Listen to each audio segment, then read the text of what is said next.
नमस्कार साथियों, बहुत स्वागत है आपका। आज बात केदारनाथ उपचुनाव की होगी।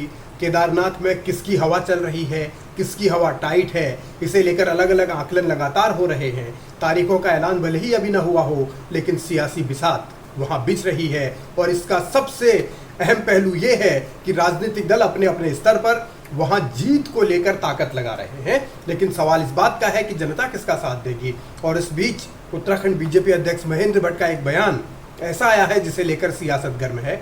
महेंद्र भट्ट ये कह रहे हैं कि उन्होंने 5 मंत्रियों की ड्यूटी वहाँ इसलिए लगाई है ताकि जनता की समस्याओं का समाधान हो सके। आपदा प्रभावित इलाका है, लेकिन बड़ा सवाल है कि ये केदारनाथ में ही क्या आपदा आई हुई है, उत्तराखंड के और हिस्सों में मंत्रियों की ड्यूटी क्यों नहीं लगी, इसको लेकर सवाल उठने लगे हैं। महेंद्र भट्ट ये भी कह रहे हैं कि अब कुछ दिन बाद जाएंगे, लेकिन चुनाव क्योंकि नज़दीक है इसलिए ज़्यादा दिक्कतें होने लगी हैं। और जनता अगर नाराज होगी तो वोट कैसे देगी, ये महेंद्र भट्ट खुद ही बता रहे हैं। कि मैंने कहा केदारनाथ की तत्कालिक आपदा है और तत्कालिक आपदा के बाद वहां का लोगों को कि चुनाव भी होना है और व्यक्ति उत्साह से चुनाव में तब जाएगा जब उसकी मूलभूत समस्याओं के समाधान की अपेक्षा सरकार से रहती है। तो सरकार के मंत्री को लगाकर हमने उस क्षेत्र की समस्याओं के समाधान का काम किया है। इसको राजनीतिक चश्मे से कांग्रेस के लोग देखे तो देखते रहे। हमको समाधान चाहिए, हमको वहां के चुनाव में उत्साह चाहिए। तो बीजेपी अध्यक्ष का बयान तो आपने सुन लिया। इससे यह भी साफ होता है कि भारतीय जनता पार्टी किस उलझन में है।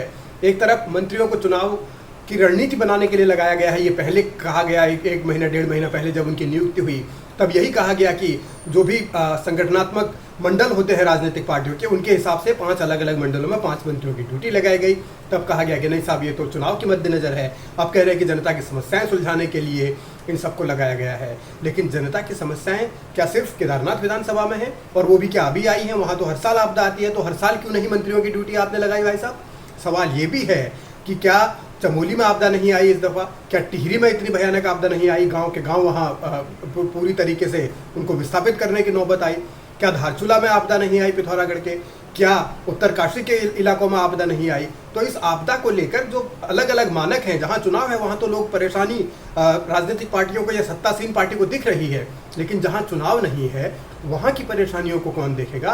बीजेपी की रणनीतियां अगर इस तरीके की हैं कि सिर्फ चुनाव के मद्देनजर ही सब कुछ करना है, तो फिर इस उत्तराखंड का भला भगवान ही कर सकता है। और यही सवाल लगातार उठ रहे हैं कि आखिर इस तरीके की राजनीति का फायदा क्या है, इस तरीके की जो सियासत है उसका फायदा क्या है, जो सिर्फ अपने फायदे के लिए नीतियां बने, जनता के फायदे के लिए नहीं। अगर एक राष्ट्रीय पार्टी का प्रदेश अध्यक्ष ये कहे कि मंत्रियों की ड्यूटी केदारनाथ में अभी इसलिए लगाई गई है क्योंकि वहाँ चुनाव भी है और वहाँ आपदा आई हुई है, ठीक है, आपने ड्यूटी लगाई, अगर आपदा के मद्देनजर लगाई है तो वो भी ठीक, लेकिन सिर्फ चुनाव के मकसद से लगाई तो ये बहुत एक ऐसा मसला है जिसको लेकर उत्तराखंड के भीतर नाराजगी बढ़ना तय है। और केदारनाथ की जनता क्या सबक सिखाएगी ये वही जानती है, क्योंकि चुनाव जब भी होंगे तब जनता को वोटिंग का अधिकार मिलेगा और उसके बाद तस्वीर साफ होगी कि उत्तराखंड की राजनीति आगे किस दिशा में जाएगी। लेकिन ये आपदा में मंत्रियों की ड्यूटी लगाना, अगर लगाना है तो फिर सब जिलों में क्यों नहीं लगाई? आप 5-5 मंत्री एक विधानसभा में लगा रहे हैं।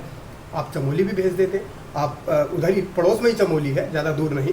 आप पिथौरागढ़ के धारचूला कुछ मंत्रियों को भेज देते, एक ही मंत्री भेज देते, एक मंत्री की ड्यूटी लगा देते।